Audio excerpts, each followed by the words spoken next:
Hello বন্ধুরা, Rajnandini food lovers আপনার সবাইকে স্বাগত। আজকে বানাবো ফ্রেশ ফ্রেশ ওয়াটারমেলন মানে তরমুজের জুস, তরমুজের শরবত। চলুন 10 মিনিটের মধ্যে আমরা ফটাফট বানিয়ে নেব। তো চলুন, এখানে নিয়ে নিয়েছি মিক্সার জার, ঝটপট করে রাজনন্দিনী বাবা কাটিং করে রেখেছে। আর এইগুলো তরমুজের যে বীজগুলো দেখতে পাচ্ছেন, বীজগুলো অনেকে বের করে নিতে পারেন, কিন্তু আমি বীজগুলো বের করে নিই।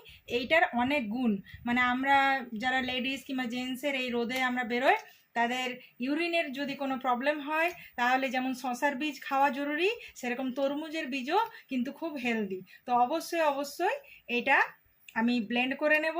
আমি এই জন্য আলাদা করে বের করে নিই, যাদের ইচ্ছে করবে না বেরও করে নিতে পারেন। ফটফট করে আমি মিক্সিতে এটাকে ব্লেন্ড করে নিয়ে চলে আসি।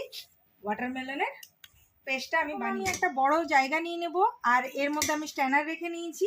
প্রচুর বড় পরিমাণে তরমুজটা ছিল, এজন্য আমাকে 2-3 বারে করে নিতে হবে। তো এই দেখুন, আমি তরমুজের পেস্টটা বানিয়ে নিয়েছি। আর এই একে একে এইভাবে পুরোটাকে আমি এইভাবে নাড়াচাড়া করে নিয়ে ছেঁকে ফেলবো স্ট্যানারের মধ্যে। দেখতেই পাচ্ছেন, যতটা বীজ ইউজ হওয়ার ততটাই হবে, বাকিগুলো নিজে নিজে ছাঁকা হয়ে যাবে, তাহলে এক্সট্রা সময় নষ্ট করবো। বাকি যে ওয়াটারমেলন আছে সেগুলোকে আমি মিক্সারে জারের মধ্যে ভরে নিচ্ছি।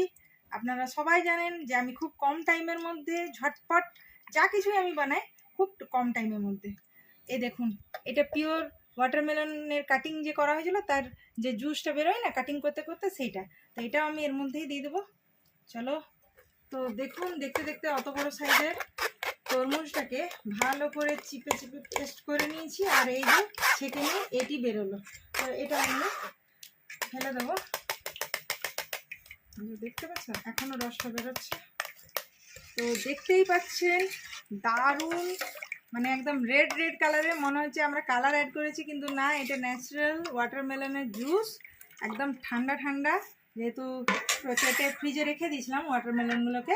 আর চলুন ঝটপট এর মধ্যে বড় 2 চামচের এই দেখুন রস বের করে রেখেছি, লেবুর রস এর মধ্যে দিয়ে দিলাম।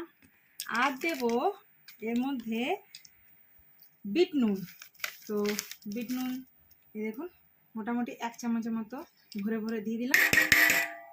আর লেবুর রস আর এইটাকে বিট নুনটাকে ভালো করে মিশিয়ে নেওয়ার পরে এর মধ্যে আমি দিয়ে দেব এই যে আগের থেকে গুলে রেখেছিলাম মিশ্রি জলের মধ্যে, এটা আমি এর মধ্যে দিয়ে দেব, তাহলে একটু মিষ্টি মিষ্টি টেস্ট হবে। তো এগুলোকে সমস্ত একসাথে মিশিয়ে নিলাম।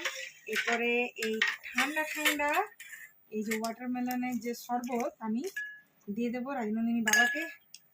কিছুটা পরিমাণে আইস দেবো, যে যেমন ঠান্ডা খাবেন সেভাবে আইসটা দেবেন, কম বেশি এটা নিজেদের উপরে ব্যাপার। আর এখানে আমি ঠান্ডা ঠান্ডা তরমুজ কেটে রেখেছিলাম, সেটা আপনাদের চোখের সামনে 10 মিনিটও লাগলো না, একদম ফ্রেশ ফ্রেশ জুস বানিয়ে ফেলেছি। আর এই দেখুন, আপনারাও বাড়িতে অবশ্যই বানাবেন, ছোট বড় সবাই মিলে এই গরমে ঠান্ডা ঠান্ডা জুস খান আর যথেষ্ট ফ্রেশ থাকুন। দেখতে কালারটা যা লাগছে, মানে মনে হচ্ছে কালার অ্যাড করেছি না, হ্যাঁ। কিন্তু দেখো ওয়াটারমেলনের ন্যাচারাল কালার কত সুন্দর। সত্যি কথাই আমাদের প্রকৃতি এত সুন্দর সুন্দর মানে ফ্রুট ভেজিটেবল দিয়েছে, কিছু বলার নেই। এই দেখুন, রেস্টুরেন্ট স্টাইলে একটু ডেকোরেট করে দেব। আপনারাও অবশ্যই এইভাবে একটু সাজিয়ে গুছিয়ে দেবেন না, তাহলে দেখবেন বাড়ির প্রত্যেকটা মেম্বার মানে ভীষণ খুশি হবে। তো এইভাবে দিলাম। আর আরেকটু কিছু দিই, এই পুদিনাগুলোকে একটু ফ্রেশ ফ্রেশ পুদিনা এইভাবে দিয়ে দিলাম।